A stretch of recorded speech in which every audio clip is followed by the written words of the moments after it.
Buenas noches. En nombre del Semanario Brecha quiero darles la bienvenida a la presentación del libro de Samuel y de Nilo. Voy a ser muy breve porque somos varios y me voy a limitar a dar los agradecimientos. En primer lugar a la FIC que nos presta su casa una vez más. A los compañeros de la FIC que estuvieron trabajando, y parece que Elena no está, Elena Zaffaroni, que habíamos prometido su presencia, pero sí está en un video. Elena no pudo venir finalmente y nos dejó grabado un video. Así que a Nicolás Rodríguez y a Iván Fernández quiero agradecerles el trabajo que hicieron. A los presentes, por supuesto, que ya los voy a presentar. Y a Samuel y Nilo, que por segunda vez nos permiten, y hablo en nombre de Brecha y del sello editorial de Brecha, Ediciones de Brecha, nos permiten publicar su trabajo, que como dije hace poco más de un año, en este mismo lugar, cuando presentábamos el libro anterior, Intrigas Cruzadas, trata de un tema que es muy querido para Brecha. Entonces es un doble o un triple honor. Porque también está el honor de publicar a Samuel y de publicarlos a Nilo, que ya es un brechiano más para nosotros. Los voy a presentar a todos, empezando por mi izquierda, el fotógrafo Juan Ángel Urruzola, que además de haber hecho la tapa del libro, el arte de tapa, es el autor de la exposición que generosamente instaló en el hall de la facultad. Bueno, Nilo Patiño, Juan Cereta, abogado, docente de la Facultad de Derecho e integrante del proyecto Cruzar, Samuel Blixen. Y aquí a mi lado está Rubén Olivera, cantautor, como todos sabemos, y además integrante de Madres y Familiares de Detenidos Desaparecidos. Como les decía, Elena Zaffaroni, también integrante de la asociación, no pudo estar, pero dejó un video. Vamos a empezar de todas maneras con Juan Ángel. Hola. Bueno, buenas noches. Yo estoy acá a partir de hace unos meses. Presenté algunos de estos trabajos que están en la entrada en esta propia facultad. Y Nilo estuvo y me dijo, nosotros vamos a presentar el libro siguiente y queremos que esto esté tal cual. Entonces, de ahí viene la invitación que me hizo a arrimarme, ¿no? Ese trabajo empezó hace mucho tiempo, final de los 90, yo empecé a trabajar sobre el tema de memoria. Era una época que se hablaba poco de esa temática, no porque no hubiera gente que quisiera hablar, sino porque había gente que quería que no se hablara de esa temática, ¿no? Final de los 90. De ahí surge ese nombre, De eso no se habla, que se lo copié a María Luisa Bember, que es una directora de cine que había hecho una película que se llamaba así, en la cual yo trabajé con ella. Y en realidad yo había hecho una primera serie de trabajos que se llamaba Miradas ausentes, que era sobre los desaparecidos, y quisieron llevar ese trabajo a la Bienal del Mercosur en Brasil. Y vinieron a buscarlo de una empresa con cajas, como la caja que está instalada ahí. Y entonces yo me quedé pensando con esas cajas que encerraban un montón de obras, de cosas, estaba todo muy protegido y quedaba muy cerrado. Y cuando llegué a Brasil para la exposición, vi que el museo estaba lleno de esas cajas. Y hice la analogía con la temática de la memoria en Uruguay, que estaba tan tapado, atado, y era tan difícil hablar de eso. Y ahí surge el tema de esas cajas de memoria que se llaman De eso no se habla. Y para mí tiene que ver bastante con los libros de ellos, o sea, con el el trabajo que Samuel, que Brecha han hecho siempre, que es en definitiva hablar de lo que no se quiere que se hable. Nilo ya había intentado, me había hablado de repente para hacer la portada del libro anterior, cosa que no fue, pero cuando lo leí el libro anterior y después cuando leí este, para mí está muy ensamblado con el trabajo que yo he hecho, que es intentar de que se hable de cosas que están tapadas, están encerradas, están cubiertas bajo un montón de capas. Y ese es el trabajo de este libro, es muy removedor, es como cuando uno abre una caja y empieza a sacar cosas de los archivos militares a los cuales ellos han ido accediendo, y uno encuentra un montón de cosas. Muchas cosas, yo le decía a Nilo, que se han dicho, que estaban, que eran rumores, que esto... Y ahí están, ¿no? Entonces, en el país donde se ha querido tapar todo eso con la impunidad, donde al día de hoy han pasado tantos años y sigue siendo tan difícil, ¿no? Que ciertas cosas quede estatuido que sucedieron, que fue así. O sea, seguimos teniendo un ejército que no asumió nunca totalmente qué es lo que sucedió. El simple relato que está en la contratapa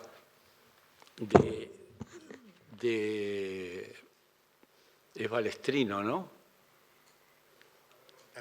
Aguerrondo, yo me los confundo. Son un poco intercambiables en su hijaputés, pero es demoledor. Al nacer. ¿Cómo? Separados al nacer. Separados al nacer, exactamente. Son gemelos.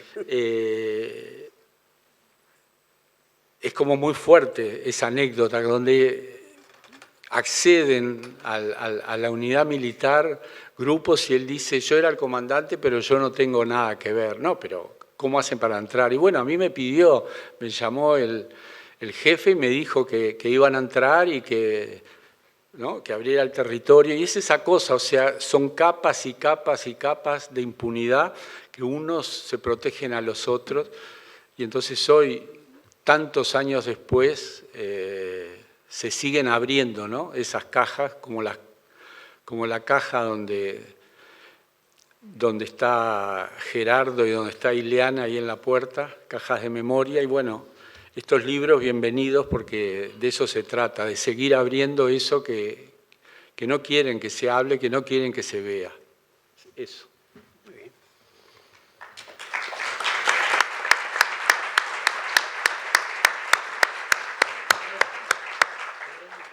Gracias, Juan. Iván, si proyectás el video.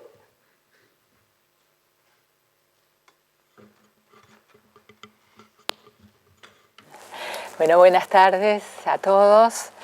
Había comprometido mi participación en la presentación de este nuevo libro de Samuel y Nilo, que tiene como eje un tema que nos es tan querido, la búsqueda de los desaparecidos. Y lamentablemente el cambio de fecha y mi compromiso anterior para ir a visitar a mis nietos hace que no pueda estar presente físicamente. Así que acá, con la magia de la FIC, hacemos este video para poder estar y hacerles llegar ahí un abrazo y felicitaciones a los autores y a todos los integrantes del equipo universitario Cruzar por su perseverante y riguroso trabajo de investigación. Cada nueva publicación, y sé el esfuerzo que significa, es más que necesaria y bienvenida. Nos aporta información, miradas y nuevas preguntas sobre este tema. Un gran abrazo también a los compañeros que compartirán la mesa, Rubén Olivera, Juan Ángel Ursola y Juan Cereta, que complementarán estos conceptos. Y a todos los presentes convocados por el libro y por esta historia que nos pertenece y que hoy, cercanos a una nueva lección, más que nunca precisa nuestra atención. Es mucho lo que hemos acumulado estos años: conocimiento, hallazgos, adhesión ciudadana, y urge un salto cualitativo para lograr integrar la búsqueda y las garantías de no repetición a todas las políticas de Estado desde las que ha estado ausente y despejar un camino que nos lleve a los cuerpos, que nos lleve a la verdad. El nunca más terrorismo de Estado, que debiera guiarnos en todas esas políticas, está ineludiblemente unido a encontrar a los desaparecidos. Porque este crimen, emblema de aquellos años y que se sigue cometiendo hoy, fue planificado para perdurar y hay que terminarlo ya, que aclararlo, hay que encontrarlos como un punto de inicio si deseamos una democracia sin tutelas. Porque no ocultaron los cuerpos solo por evadir la justicia, sino por el efecto propio de la desaparición forzada que mantiene su cuota de poder y chantaje y su amenaza. Una amenaza dirigida a todos y en primer lugar a las luchas de hoy, a las libertades. Dirigida también a los poderes del Estado y a la ciudadanía a la que pretenden hackear mediante el miedo y también para sellar su interna, un pacto de omertá que no ha tenido en nuestro país fisuras visibles. Así han generado un área de poder paralelo que los distintos gobiernos democráticos no han subordinado o no han querido hacerlo. La búsqueda de los desaparecidos pone entonces sobre la mesa el tema de la verdad imprescindible para convivir en democracia y el del compromiso ineludible del Estado de exigirle a las Fuerzas Armadas la información y que ni hablar, que si fuéramos a más, de profundizar en su democratización y transformación. El presidente, como comandante supremo de las Fuerzas Armadas, debe dar la orden para que la entreguen y ser consecuente con esa exigencia. Una orden en la cadena de mando se obedece y si no se obedece se sanciona con la máxima severidad. Al igual que con otros obstáculos que logramos superar, como el del negacionismo, el de la ley de caducidad, hoy debemos identificar un obstáculo mayor que sigue operando entre todos, que es la idea de que no hay información, que al igual que los anteriores, tiene adhesiones políticas diversas, pero que se ha ido convirtiendo en un sentido casi común, donde de a poco todos cierran filas. Los dirigentes políticos, los ministros, los comandantes en jefe. Nos piden pruebas a nosotros, a los familiares de nuestras denuncias, que marquemos dónde puede haber archivo, a nosotros, no a los militares. Y no solo marcar el cuartel, sino en qué lugar, en qué armario. Es una locura, ¿no? Aparecen los cuerpos en sus predios y ni aún en esos momentos nadie se hace responsable ni se exige que suceda. Los ministros de Defensa responden, y ha sido una tónica en todos los gobiernos, que no está o no encuentran la información que pedimos. Los presidentes les creen a priori a los militares por encima de nuestras denuncias. En todos estos años de democracia, la única política pública para arribar a una información real que destrabe la búsqueda fue apelar a la buena voluntad de las Fuerzas Armadas. Y la respuesta ha sido nula o poca, evasiva o también muy mentirosa.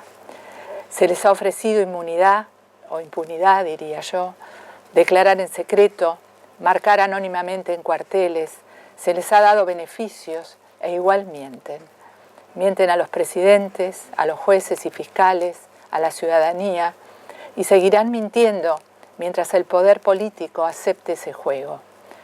No buscan la verdad, no enfrentan las consecuencias, permitiendo así que la cultura de la impunidad se derrame en la sociedad.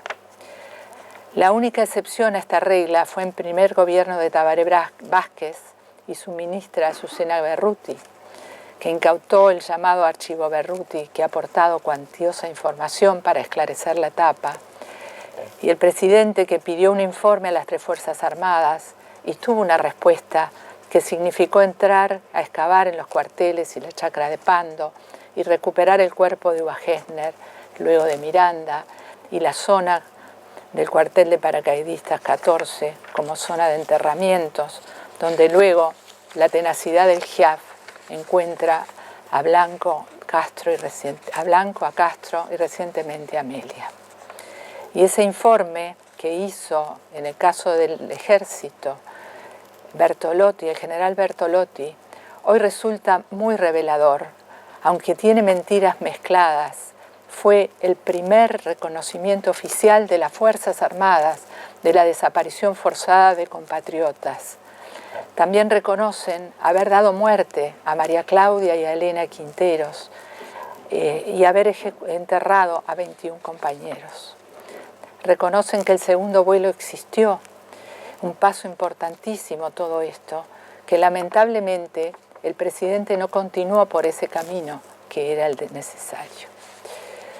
Pero confirma lo que decimos, que la información existe, que hablan de ella no solo en esos testimonios, en esas cosas que le entregaron al presidente, hablan de ella en los tribunales de honor, entre camaradas, hablan de los asesinatos, de órdenes concretas de generales sobre qué hacer con muertos de la tortura. Pero hoy además tenemos los cuerpos de algunos desaparecidos.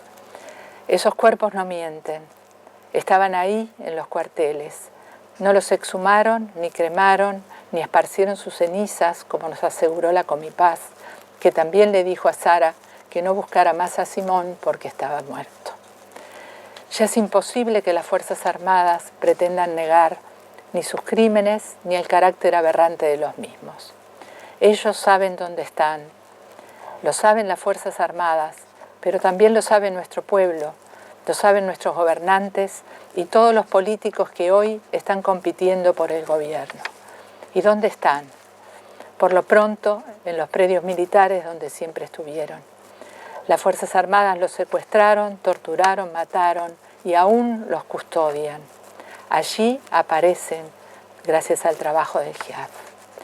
Y estos hallazgos en enterramientos primarios nos plantean no solo qué pasó y dónde están, sino qué sigue pasando para que sigan desaparecidos y desapareciéndolos hoy. Y eso es lo que debe cambiar. Entonces, es aquí donde se debe poner el acento. Es el gobierno quien no debe hacer otra cosa que cumplir con el mandato constitucional, subordinando a las Fuerzas Armadas al poder civil. Es esto lo que le debemos exigir a nuestro próximo presidente. Para enfrentar este desafío, que no es nuevo, pero para mí es donde hay que poner nuestra energía, tenemos la luz de esta hermosa lucha que, como registra el libro, ha estado plagada de obstáculos que seguramente la mayoría de los presentes identifican muy bien, aunque vuelva a impactar al leerlo.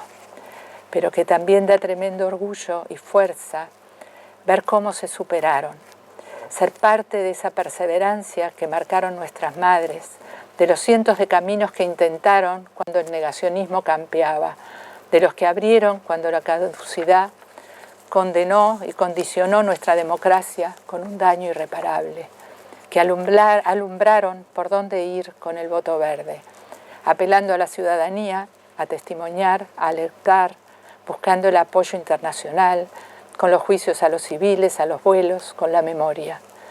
Aunque los gobiernos dieran la espalda, los volvieran a cerrar o fueran muy tímidos en las exigencias, el respaldo fue creciendo y hoy estamos también orgullosos y potentes de la comunidad que fuimos armando en torno a Todos Somos Familiares, donde confluyen impulsos grandes y pequeños por todo el país contra el negacionismo, contra la impunidad, por una sociedad libre de tutelas y amenazas. Y ahora debe ser también por la información. Esta es nuestra mayor fuerza, la que ha abierto estos espacios, la que emociona los 20 de mayo, la que ha trascendido banderas partidarias. Este es el camino a no abandonar, siempre junto al pueblo, uniendo nuestras demandas a las suyas y viceversa, porque todas luchas son la misma lucha y cualquier avance obtenido a todos nos fortalece. Así que hoy esta gran movilización centrada en que se entregue y se exija la información va a ser hasta encontrarlos. Todos somos familiares. Gracias.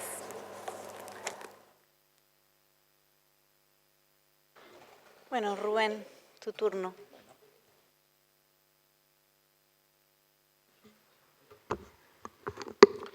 Buenas noches. En realidad cuando Nilo me llama para participar de la presentación, en mi cabeza ya empecé a elegir canciones y después me dice, no, es para que estés en la mesa. Yo no entendía mucho, todavía no entiendo, porque en realidad, más allá de mi vinculación obvia a familiares, no estoy prácticamente militando en este momento, pero bueno, aquí estamos. Voy a tratar de intentar aportar, hablar con la esperanza de aportar algunos conceptos. Están los dos libros, esto es una continuidad, el anterior sobre los delitos militares, ¿no? Específicamente excluidos en la ley de caducidad y nunca punidos, y que reúne lo que sería la mezcla esa de lo que se llama como el libro, ¿no? La tutela militar, que es un poco la pasividad, ¿no? Por el lado del silencio, y después la proactividad para entorpecer las investigaciones. Y bueno, acá ya creo que todos aplaudimos toda la dedicación para estos libros que por un lado sistematizan un montón de informaciones. Uno de repente había leído mucha cosa por ahí, pero acá está todo ordenadita. Encima la pluma propia y encima la decantación de los archivos, que es el trabajo tan engorroso que sabemos que ellos han hecho, ¿no? El año que viene se vienen los números redondos, los 40 años del retorno a la democracia, y se festejarán los aniversarios, en este caso también de la Fundación de Brecha. Y es tiempo como, en relación a esta temática, se puede revisar bastante el papel cumplido en historias paralelas y vinculadas del Estado, los partidos políticos, incluidos los de izquierdas, que han titubeado mucho, todavía siguen a veces titubeando con el tema de derechos humanos, los militares, la sociedad civil, los familiares, ¿no? Que son historias que se vinculan, a veces se separan, tienen vidas propias, ¿no? Un poco la década del 60 es como una década hija de revoluciones, comenzó a 43 años de la Revolución Soviética, a 11 de la China, a 1 de la cubana, y precedida por las dictaduras, ¿no? En el 54 de Paraguay y Guatemala, en el 64 Brasil y Bolivia, pues viene la de los 70. Siempre me resultó curioso, ¿no? Como Arbenz y Goulart ¿no? se asilaron en Uruguay, ¿no? Y en ese sentido se puede un poco pensar, yo a veces pensaba como que las dictaduras son como el fusible, ¿no? Del capitalismo, ¿no? Hay una estructura grande cuando los países dominantes y sus corporaciones ven amenazadas sus ganancias, o al revés, las corporaciones expresadas en los países dominantes ven amenazadas sus ganancias, salta el fusible, vienen las dictaduras, y después cuando todo se acomoda, la estructura se mantiene y vuelven las democracias. Y a veces yo en las clases de talleres de composiciones pongo países con años, con una serie de años, para hablar del contexto en que los compositores o los creadores trabajan. Y pongo, por ejemplo, los años de dictaduras, ¿no? Nicaragua 42, Argentina 37, con interrupciones de ahí que festejaron hace un tiempo, pasamos periodo de democracia, superamos los 37 años, Paraguay 35, Dominicana 31, Brasil 21, Chile 17, Uruguay 12, y si vamos a Iberoamérica, Portugal 48 y España 36. O sea, es un periodo interesante, ¿no? Para condicionar un montón de cosas y para pensar que después de esa dictadura permanecen democracias distópicas, por llamarlo de alguna manera, ¿no? Con debilidades crónicas, ¿no? Hacemos como que estamos en democracia, hacemos como que las cosas no pasan. Capaz que sobre la palabra democracia se podría decir aquello de Madame Roland sobre la libertad, ¿no? ¿Cuántos crímenes se han cometido en tu nombre? ¿No? Tipos de democracia, ¿no? Porque uno dice democracia, que en realidad es una utopía que uno piensa en algún momento literalmente se va a realizar, ¿no? Democracia griega con el esclavismo, democracia de Sudáfrica y Estados Unidos con el apartheid, ¿no? Democracia con constituciones donde las mujeres no votan, ¿no? Es una palabra democracia, ¿no?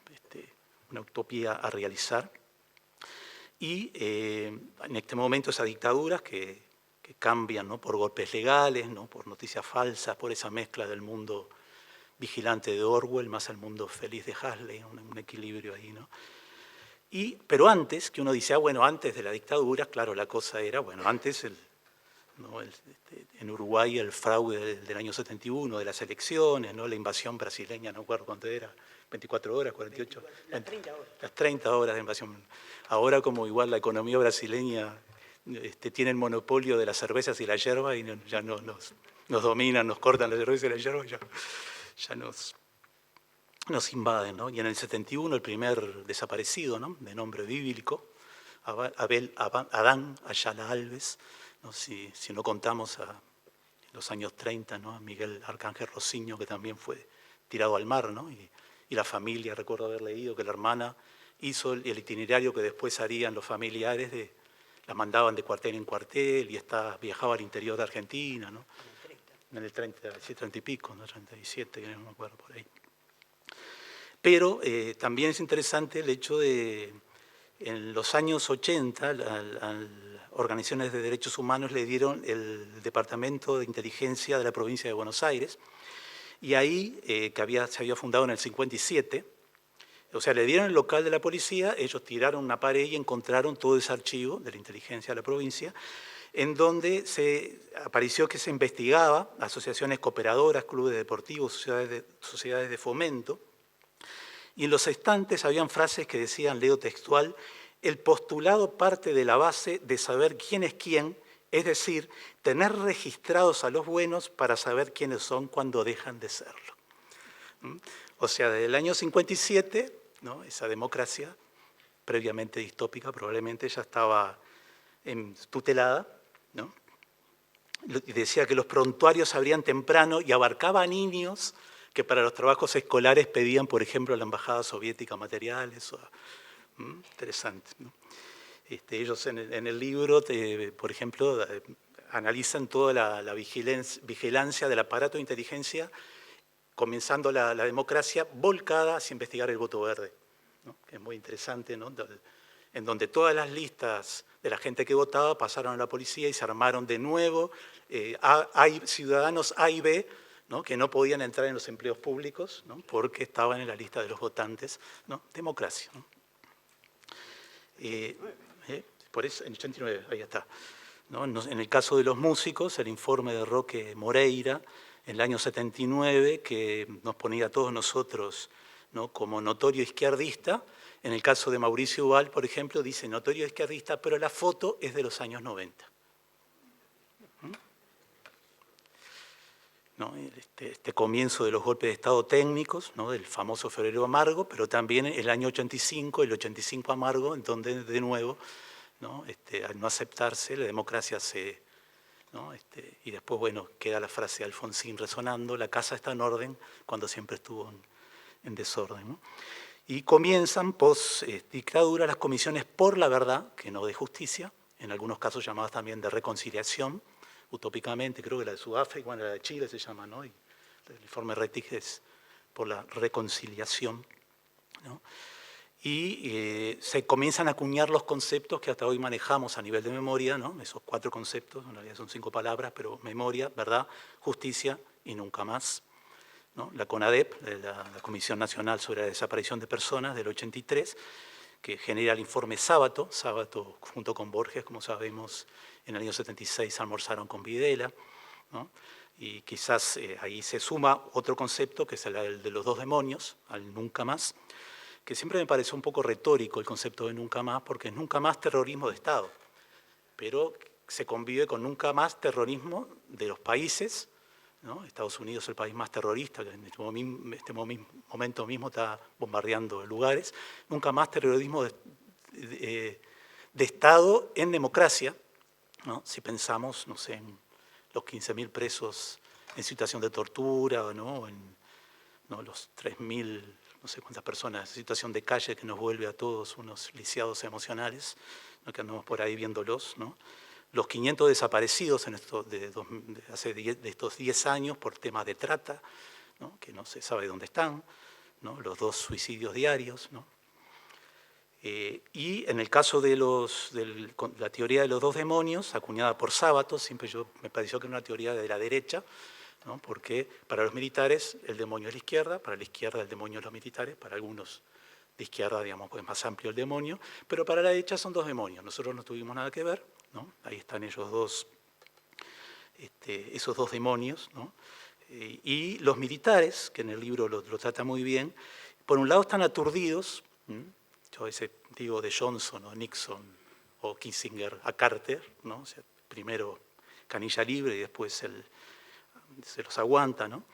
Yo a veces la cuestión de los militares lo pienso como el escritor a través del síndrome del escritor Jean Lartegui, que tiene una trilogía, Centuriones, Pretorianos, Mercenarios.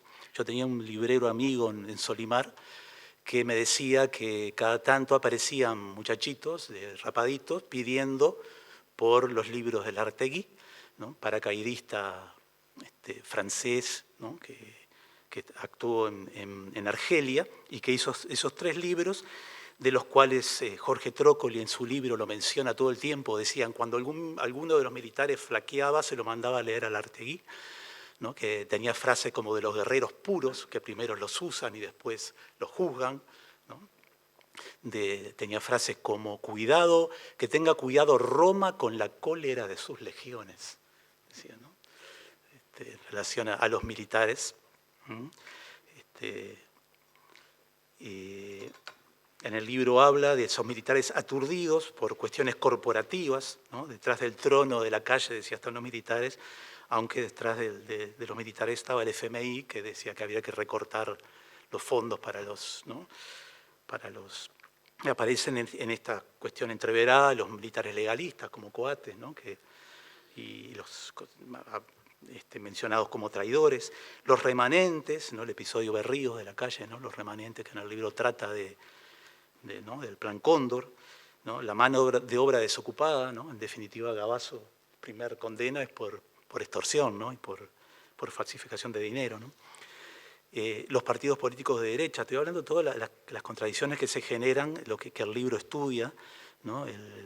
La pasada Santiago Gutiérrez decía que Wilson Ferreira había muerto de caducidad, ¿no? Es un poco lo dijo él, ¿no? Puede ser, ¿no? La ley del 86, la juntada de votos del 87, Wilson muere en el 88, el referéndum es del 89, ¿no? El Valle promoviendo precisamente la Comisión por la Paz, ¿no? Y sin embargo tapando todo a Juan Carlos Blanco ¿no? En relación a Elena Quinteros, ¿no? Y ahí aparecen de nuevo las variantes, Daniel García considerado traidor, ¿no? Por las círculo militar y centro militar, ¿no? Porque planteaba que había que pedir perdón. Yo alguna vez he comentado también que el pedido de perdón, como la palabra perdón viene de donar, perdonare, donare de donar, ¿no? En realidad uno no puede perdonar porque el perdonare es aceptar, digamos, cederle al otro lo que me adeuda, y el otro lo que me adeuda es la verdad. Entonces, en ese sentido uno no perdona nada, ¿no? En el caso de que se planteara eso, ¿no?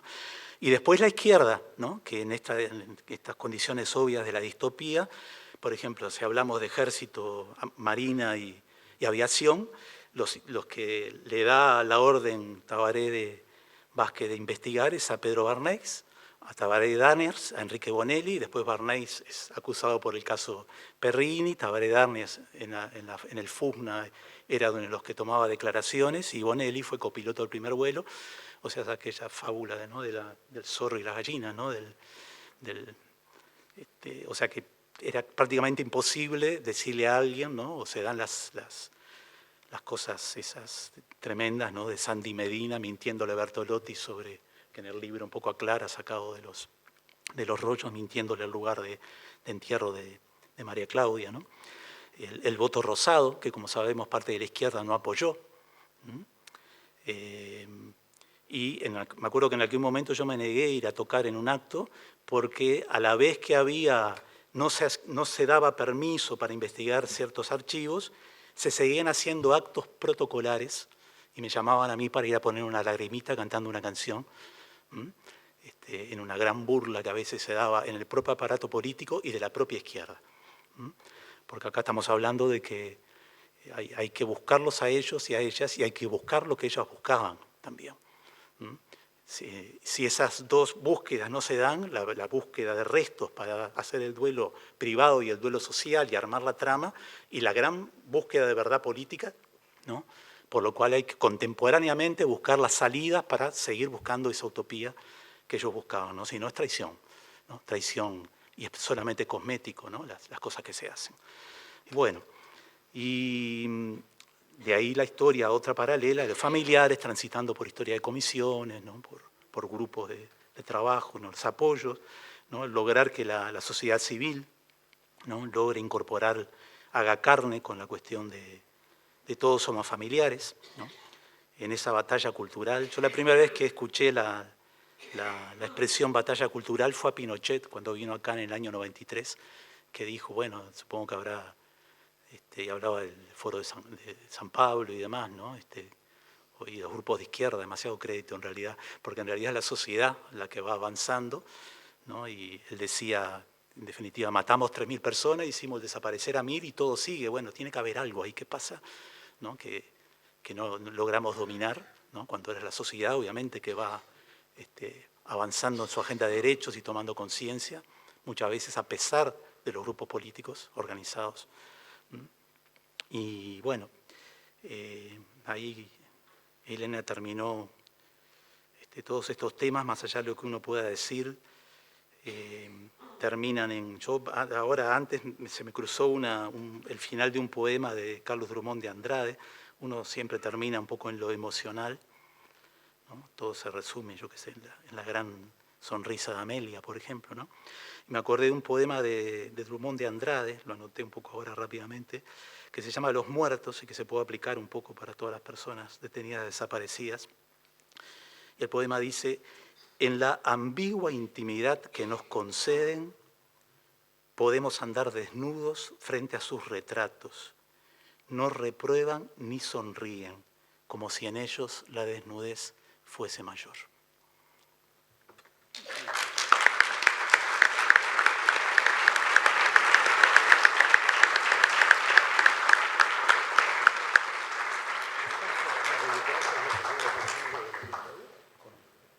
Juan, venís vos.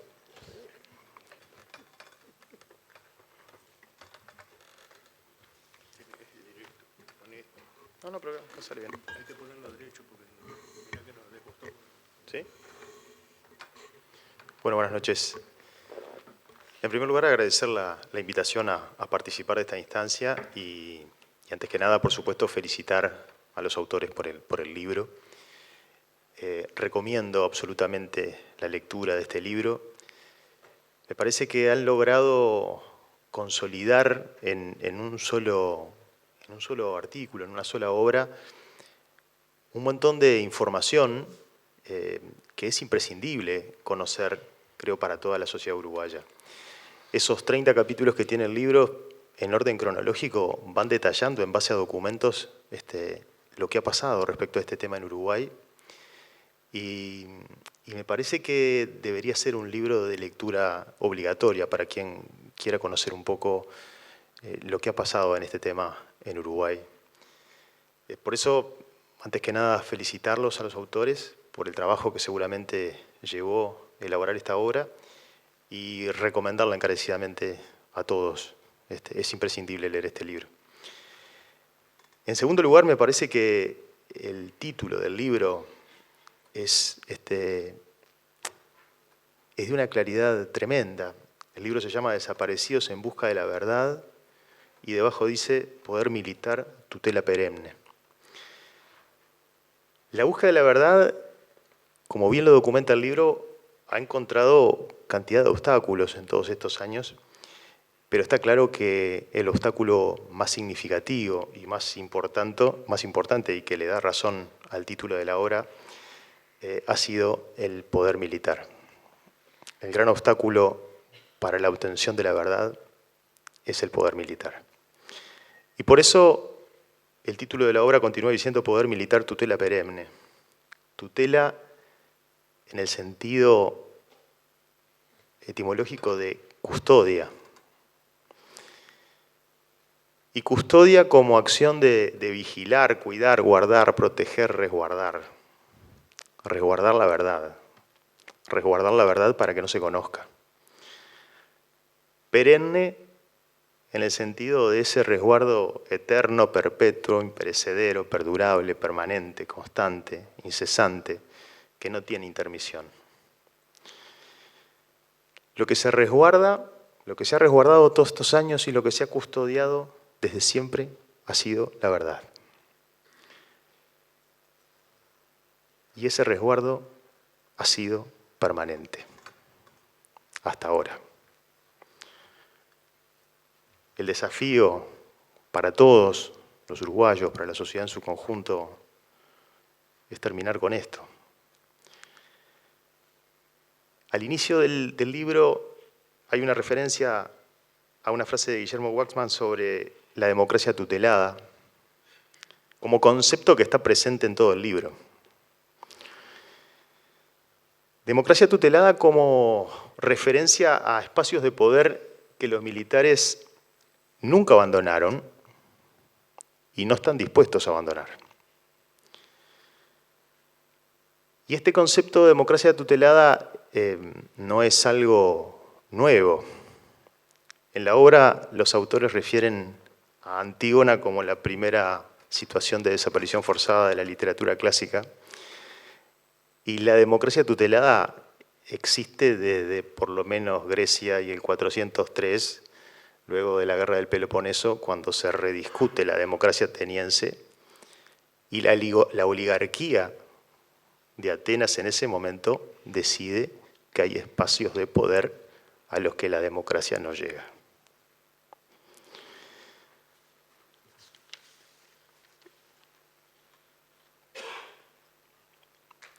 Por tanto, así como ocurría esto en el 403 en Grecia, la democracia en Uruguay ha quedado reducida a un espacio que está reservado a quienes detentan el poder de la verdad. Por lo menos respecto a algunos temas, yo sinceramente creo que en la actualidad los militares algunos espacios de poder no los ambicionan, pero este espacio de poder, del poder que da la información sobre los detenidos desaparecidos, seguro que sí, y no están dispuestos a cederlo.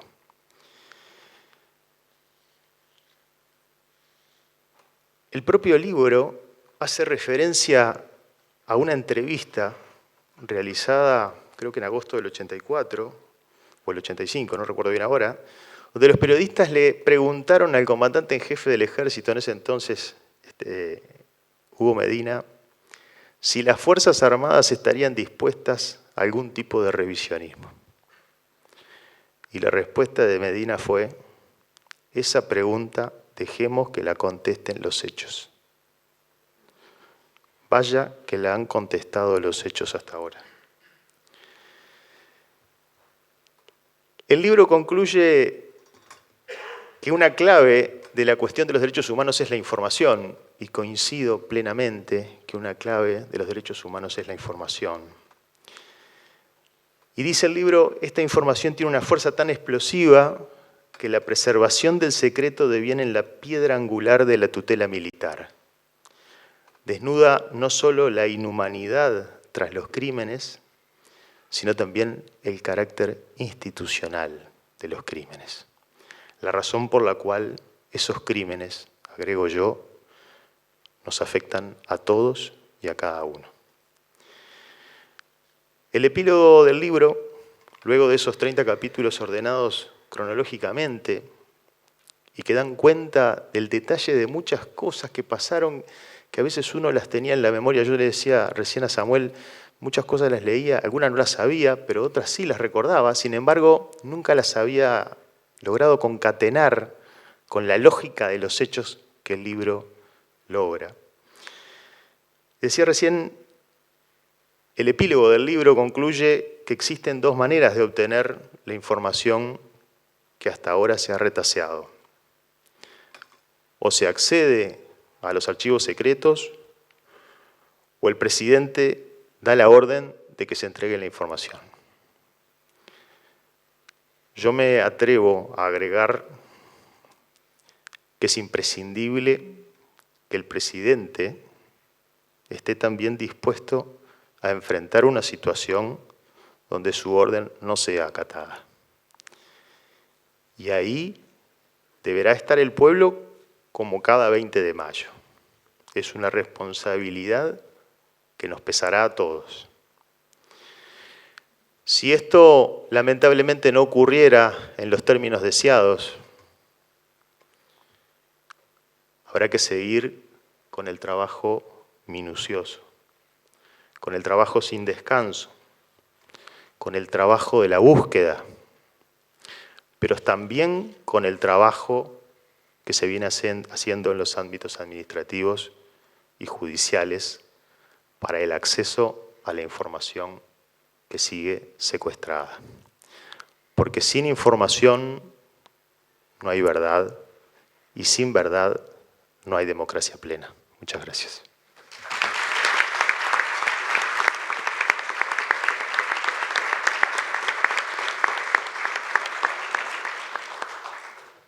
Bueno, le vamos a dar paso a los autores ahora. Nilo.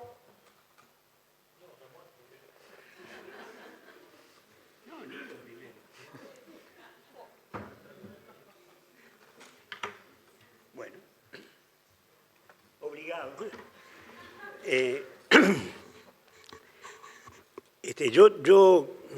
Bueno, primero quiero agradecer enormemente la presencia de todos ustedes y no quiero extender mucho el asunto, simplemente compartir con ustedes tres reflexiones que en parte o de distinta manera han sido abordados por los compañeros que me han precedido.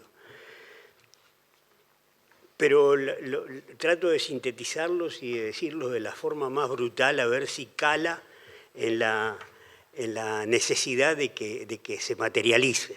Como decía Juan acá, que la importancia de que no solamente se dé la orden, sino de que se tenga la posibilidad de reaccionar si la orden no se cumple. La primera conclusión es que la cobardía del poder político, es decir, está presente cada vez que tiene que enfrentar la autonomía militar. Es decir, a lo largo de todo este proceso de búsqueda de los desaparecidos, hubo una debilidad del poder político que a esta altura, a mi juicio, se manifiesta en una cobardía. ¿Y por qué? Porque no hay voluntad de enfrentar al poder militar. En 1985, cuando se empieza a generar el proceso para la ley de caducidad, para instalar la impunidad, se decía, bueno, lo que pasa es que si no, nos dan el golpe de Estado. Hoy el argumento de que el golpe de Estado puede ser la consecuencia de una acción contra el poder militar o para limitar el poder de los militares, aparentemente no existe. Entonces, nos tenemos que preguntar por qué el poder civil no se anima a enfrentarse a la autonomía militar. Es un hecho que es central en todo lo que tiene que ver con los derechos humanos y creo que, como decían acá, tiene que ver con la democracia en sí, ¿no? La búsqueda de los desaparecidos se desarrolla por la vía más difícil, ¿no? La vía que están desarrollando los compañeros del GIAF, los antropólogos forenses, que es el trabajo persistente, a menudo frustrante, de la búsqueda, horadando la tierra, ¿verdad?, centímetro por centímetro. Hay otra forma de llegar a los restos de los desaparecidos y es que los militares brindan la información. Pero sabemos que no la quieren brindar. La zanahoria, por ejemplo, fue, digamos, el operativo de desinformación de la inteligencia militar más grosero que se haya instalado en Uruguay. Hasta ahora no ha habido una sola evidencia de que los cuerpos de los desaparecidos fueron desenterrados y, como dice la zanahoria, incinerados y sus cenizas dispersadas en el mar. La Comisión para la Paz es bastante ambigua con respecto al destino final de los desaparecidos. Dice que no pudieron obtener información. Pero hay una cosa que lo señala específicamente. No recuerdo bien el lugar, pero creo que es Playa Pascual. Y dice, cuando fueron las cenizas fueron dispersadas en la Playa Pascual. O sea, para establecer que las cenizas fueron dispersadas, sí tenían una información muy precisa. Ahora, ¿dónde estaban enterrados? ¿Quiénes los enterraron? ¿Por qué? ¿Quién decidió la desaparición de eso? Es decir, la Comisión para la Paz y todos los procesos posteriores han fracasado en un intento de dar una respuesta. Entonces, la Operación Zanahoria es, digamos, de alguna manera, la comprobación de que los militares hacen cualquier esfuerzo para impedir que se descubra dónde están los restos de los desaparecidos. Yo creo que finalmente esos restos van a ser encontrados y que así pasen los años, los compañeros que están trabajando en esa búsqueda lo van a lograr. Y cada vez que se encuentra un cuerpo de un desaparecido es una bofetada a los militares, porque no es solamente que se encuentran los huesos, sino que además se revela la forma en que esos compañeros fueron asesinados y enterrados. Entonces, están dispuestos a pagar el precio por no decir dónde están. O sea, en la omertá, el silencio, el misterio sobre el entierro de los desaparecidos es para los militares vital. Una cosa vital, no están dispuestos a conceder esa información. Entonces, ¿cómo se obtiene la información? Bueno, la orden del presidente, ¿verdad?, para encontrar la información debería ser el camino más correcto, ¿verdad? Eso implica voluntad política, decirle a los militares, denme la información. Y si no le dan la información, se toman las medidas. Hay una cosa que nosotros hemos aprendido, yo por lo menos he aprendido al estudiar todo esto, y es que el mecanismo, la supervivencia de la estructura militar se basa en el acatamiento, ¿no? El jefe ordena y los subordinados hacen lo que el jefe les dice.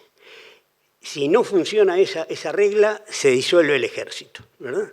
Se disuelven las Fuerzas Armadas. No, la institución no camina, no funciona. El presidente es el comandante supremo de las Fuerzas Armadas. Por lo tanto, si el comandante supremo de las Fuerzas Armadas da la orden, es de suponer de que se va a acatar. Es de suponer que se va a acatar.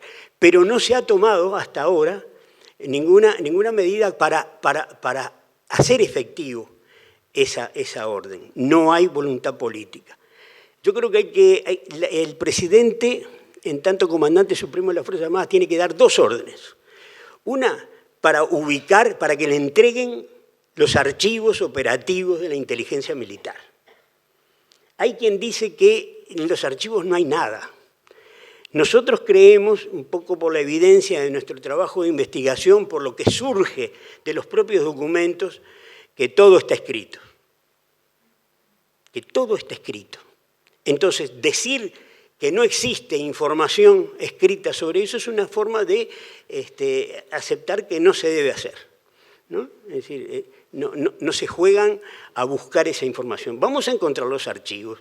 Y si después no aparecen informaciones concretas sobre los desaparecidos, bueno, se verá qué se hace. Pero decir que no los pedimos o no los exigimos porque ahí no hay nada, me parece que es un contrasentido. Entonces, hay una primera orden que es pedir los archivos militares, reclamar los archivos militares. Es decir, que se expongan esos archivos que sabemos que están, incluso hay indicios de dónde están, ¿verdad? Es decir, digamos,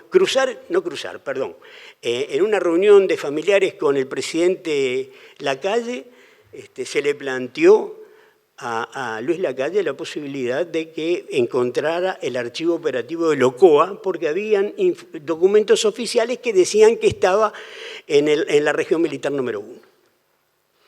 Y Lacalle dijo, bueno, déjenme pensarlo, y hasta ahora se está esperando la respuesta de Lacalle sobre qué va a hacer con esa información que se le entregó y que estaba apoyada en documentos.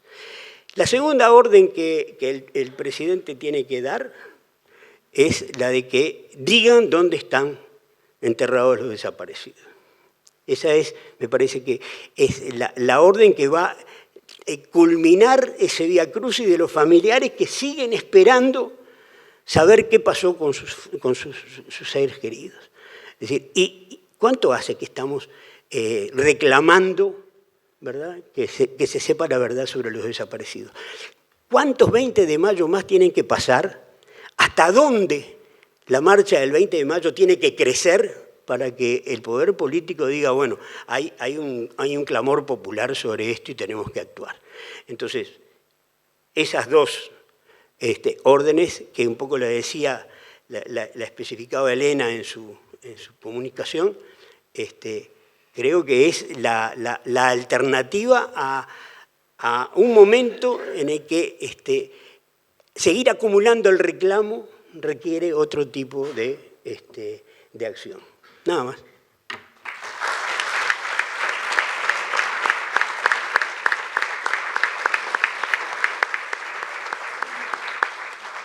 Hilo. Lo mío es muy breve, por eso quedé para el final. Y digo porque casi todo está dicho, y simplemente quiero reafirmar un concepto que para mí es muy importante, porque es de los avances que hemos tenido, no con este libro, sino en el proceso, digamos, que es la constatación de que las desapariciones no son un fenómeno aislado, ni es un fenómeno involuntario, digamos. Todo lo contrario, las desapariciones en Uruguay, las desapariciones forzosas en Uruguay, son producto de decisiones y están firmemente planificadas todas las desapariciones. Y eso lo podemos comprobar. De alguna forma, en estos últimos tiempos ha pasado eso, porque anteriormente la contestación, sobre todo de los militares y también de una buena parte del espectro político, afirmaban que, digamos, atribuían las desapariciones a personajes oficiales que eran, digamos, muy perversos, y se reducía los crímenes se reducían a eso. En realidad, acá lo que hay es una compenetración y una decisión institucional. O sea, las desapariciones son producto de decisiones institucionales. Lo que decía Juan Ángel, ese documento que dice Aguerrondo cuando en el juzgado dice que supuestamente fue para matar a alguien y dice el procedimiento que pasó, eso pasó en muchos lugares. Pero no solo eso. El relato de Gomenzoro. El relato de Gomenzoro, una cosa relativamente nueva, digamos, públicamente, pero que es vieja porque es de 2005, 2006, el tener dos lugares de enterramientos en el 14, uno destinado a un organismo como el CID y otro destinado a las víctimas de Locoa. Eso es parte de toda una planificación que hay y de la decisión directa del comandante en jefe del ejército, amén de otros oficiales. ¿Por qué decimos esto? Porque siempre se ha tratado de explicar el tema de las desapariciones, el tema de la tortura, como si fuera un hecho perverso, simplemente de individuos que simplemente actúan por maldad y que dentro del engranaje del ejército y en ese momento, por tener información, hacían esas cosas obligadamente. Hay cientos de relatos de eso.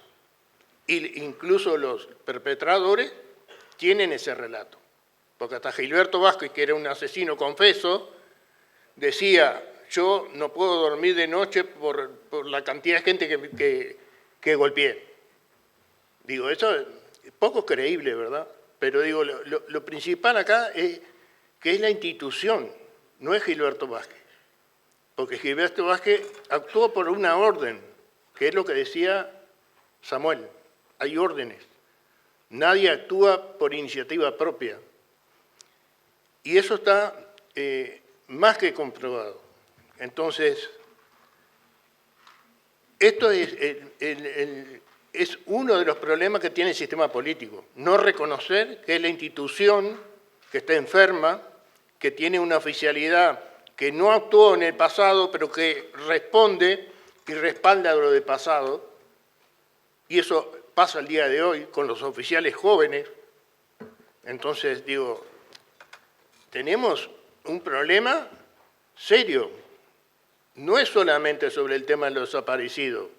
Por supuesto que a nosotros nos interesa el tema de los desaparecidos, entre otras cosas, porque fueron nuestros compañeros, porque humanamente todo lo que sabemos de la familia, pero digo, amén de eso, de importancia del tema de los desaparecidos, que es como una daga clavada que tienen y que de alguna manera fue levantando la sociedad, se fue apoderando de esta causa como de ninguna otra. No siempre fue la historia de que los 20 de mayo eran tan multitudinarios. Al principio eran unas pobres viejas que iban a la Plaza de Libertad. Entonces digo, reconstituir la memoria de eso es muy importante, porque es una enseñanza profunda, que es lo que decía Juan Cereta recién. Es decir, no solo hay que involucrar y es necesaria la voluntad del presidente y todo lo demás. Por supuesto que eso es el inicio de todo, pero digamos, la causa de desaparecido no existiría si ningún partido político la tomó, digamos, de firme en el sentido de trabajar. Y digo, el mérito de esta causa es que se metió dentro de la sociedad y que hay sectores muy amplios hoy día que tienen ese tema no resuelto. Lo último que quisiera decir es que agradecer a mi querido compañero Rubén Olivera, a Mariana Contreras, como en nombre de Brecha, a Samuel por su generosidad, a Juan y a Juan Ángel. Y hay una cosa que no saben los de la mesa, que es que Julia va a recitar un poema que quisiera que no se lo perdieran, que son 5 minutos nada más.